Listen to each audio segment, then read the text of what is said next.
अस्सलाम वालेकुम। This is chapter number 3 account for labour cost.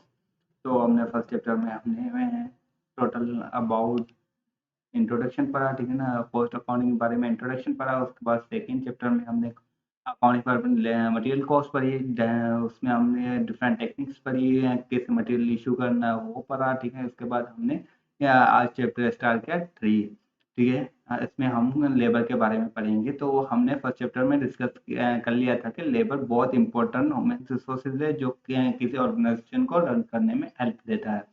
उसमें हम डायरेक्ट लेबर और इनडायरेक्ट लेबर भी पढ़ा था। अगर आपने वो लेक्चर नहीं देखा तो आप वो लेक्चर देख सकते हैं, क्योंकि वो बहुत इंपॉर्टेंट लेक्चर है, ठीक है। तो आज के लेक्चर में हम टाइम एंड मशीन स्टडी पढ़ेंगे, ठीक है, जो बहुत इंपॉर्टेंट फैक्टर है कंट्रोल ऑफ लेबर कॉस्ट, जो हमें लेबर कॉस्ट कंट्रोल करने में मदद देता है। तो चलते हैं हम अपने टाइम।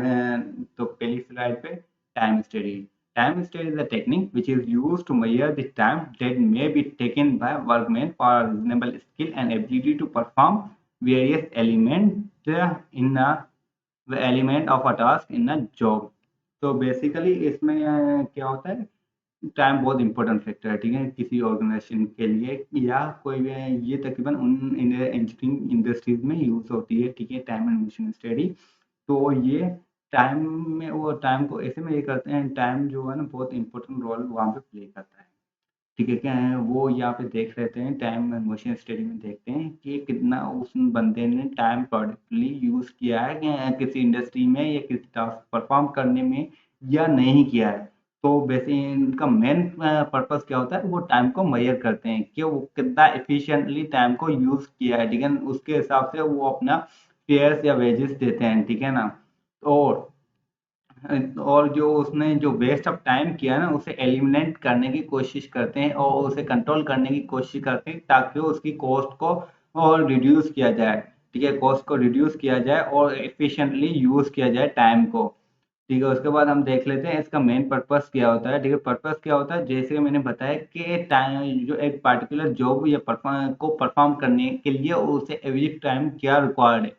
फॉर एग्जाम्पल किसी इंजन को बनाने के लिए 30 मिनट रिक्वायर्ड है, तो दूसरा बंदा 45 मिनट ले रहा है, तो वो बंदा जो 45 मिनट ले रहा है और उसने टाइम को एफिशिएंटली यूज नहीं किया, वो ज्यादा टाइम ले रहा है, उसने टाइम वेस्ट किया है। तो उस बंदे को ज्यादा ट्रेनिंग या उसे ट्रेनिंग वगैरह की जरूरत है, ताकि वो जो एवरेज टाइम किसी जो इंजन को बनाने में लग रहा है उस टाइम तक पहुंच जाए, ठीक है, और उसे टास्क परफॉर्म करने में आसानी हो। और दूसरा जो पर्पज है, तो हमें ये फेयर्स फेयर्स देने में भी हमें हेल्प देता है कि कितने उस बंदे ने आवर्स काम किया है किस डेज में या कितने डेज काम किया है, तो उसी हिसाब से हम वेजेस वगैरह कैलकुलेट करते हैं, ठीक है। और टाइम को कैसे हम मेजर करते हैं, कैसे करें, time series conducted with the help of stop watch.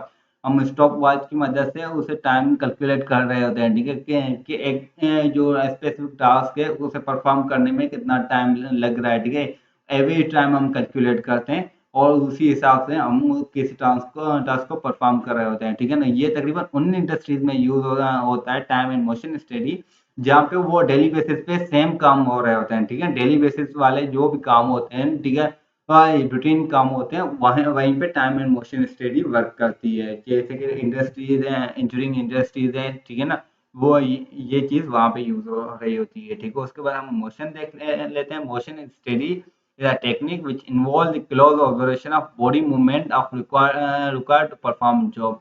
यहाँ पे उसको उसकी बॉडी मूवमेंट को देखा जाता है, ठीक है। उसकी बॉडी मूवमेंट कैसे, क्या वो बॉडी मूवमेंट ऑर्गेनाइजेशन के लिए यूज हो रही होती है या वो अपने मकसद के लिए यूज हो रहा था, ठीक है। फॉर एग्जाम्पल एक बंदे को 8 घंटे काम करना है किसी ऑर्गेनाइजेशन में, क्या वो 8 घंटे इफेक्टिवली या इफिशिएंटली यूज कर रहे हैं किसी टास्क को परफॉर्म करने में या नहीं, ठीक है। तो motion study total focus close observation होती है, ठीक है ना, उस बंदे की, ठीक है, जो बॉडी मूवमेंट की, क्या वो आके बैठ गया, ठीक है, अपनी चेयर पे या कोई काम भी कर रहा है या नहीं, ठीक है। वो हम कैसे हैं इसका मेन पर्पस हम देख लेंगे, ठीक है ना। मेन पर्पस देखेंगे तो आपको ज्यादा अंडरस्टैंडिंग हो, ठीक है। तो इसमें मेन पर्पस में क्या होता है, हम उसका एलिमेंट जो एलिमेंट वेस्ट मोशन, ठीक है। फॉर एग्जांपल एक बंदे को 8 घंटे काम करना है, ठीक है, वो सुबह आया 8 बजे, ठीक है, 8 बजे से उसे शाम को 5 बजे तक काम करना, फॉर एग्जाम्पल 5 बजे काम करना, तो ये जो इसमें रिमेन टोटल टाइम है, ये जो यहाँ 8 बजे से 5 बजे तक,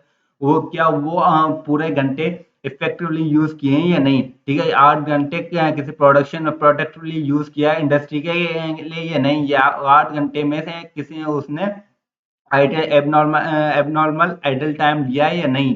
ठीक है, आइडल टाइम वो टाइम होता है जो कंपनी आपको देती है, ठीक है, खाने के लिए या कुछ एक्स्ट्रा टाइम देती है, ठीक है, जो उसे कंपनी पे करती है। एबनॉर्मल आइडल टाइम वो होता टाइम होता है जो आप बंदा खुद टाइम ले, ठीक है ना, ये 8 घंटे काम करना है, ठीक है, 8 घंटे में से वो उस बंदे ने 2 घंटे पर्सनल यूज के लिए लिए हैं, ठीक है ना। तो पर्सनल यूज के लिए जो यूज वो बंदा ले रहा है, वो एबनॉर्मल आइडल टाइम है, वो बंदा खुद उसमें से ले रहा है, ठीक है। तो हम इस स्टेज में क्या करते हैं, ठीक है, क्लोज ऑब्जर्वेशन होती है कि वो बंदा कितने कैसे काम कर रहा है। ठीक है, जैसे कि मैंने आपको 45 इंजन बनाने वाले बंदे का एग्जाम्पल दिया कि वो 30 मिनट में एवरेज टाइम है, ठीक है, 30 मिनट एवरेज टाइम है किसी इंजन को बनाने के लिए, बनाने के लिए, ठीक है ना। और वो बंदा 45 मिनट ले रहा है, 45 मिनट ले रहा है, जो 15 मिनट ज्यादा ले रहा है, वो बंदे ने उस 15 मिनट को जाया किया है, वेस्ट किया है। वो कहाँ पे वेस्ट किया है, उसे एलिमिनेट करने के लिए हम टाइम एंड मोशन स्टडी पढ़ते हैं, ताकि हम उसे बेटर, ठीक है, प्रोडक्टिवली यूज कर सकें, एलिमिनेट कर सकें वेस्ट मोशन को, ठीक है। जो वो ऐसे ही फजूल में जो अपनी मूवमेंट कर रहा है, ठीक है ना, वो उसे वेस्ट जो उसे एलिमिनेट करें। और हम इसका दूसरा purpose determine best way of जो डूइंग जॉब, और हमें पता चले कि कौन सा इफेक्टिवली तरीका है जिससे हम इनपुट कम दे और आउटपुट ज्यादा हो, ठीक है। इफेक्टिवली एफिशिएंटली हम कैसे इनपुट दें, ठीक है, ताकि हमारी जो भी परफॉर्म हो और ज्यादा फायदा भी हो। और ये हम कैसे कनेक्ट करते हैं, ठीक है, ये जो कैमरा वगैरह लगा देते हैं, ठीक है ना, और उसमें हम माइक्रो क्रोनोमीटर है, एक काइंड ऑफ क्लॉक है, ठीक है, जिससे हम वो टाइम भी कैलकुलेट करते हैं और वो क्लोज ऑब्जर्वेशन भी कर रहे होते हैं, ठीक है ना, बंदे को कि है वो कैसे एफिशिएंटली है वो अपनी मोशन दे रहा होता है किस टास्क को परफॉर्म करने के लिए, ठीक है। तो ये था आज का लेक्चर, ठीक है, टाइम एंड मोशन के बारे में, ठीक है ना। तो टाइम एंड मोशन तकरीबन उन इंडस्ट्रीज में यूज होता है जहाँ पे डेली बेसिस पे सेम काम होते हैं, ठीक है, ताकि डेली बेसिस पे सेम काम होंगे तो ही वो अपना एवरेज टाइम निकाल सकेंगे, ठीक है। तो ये था आज का लेक्चर, इंशाल्लाह फिर मिलेंगे नेक्स्ट लेक्चर में।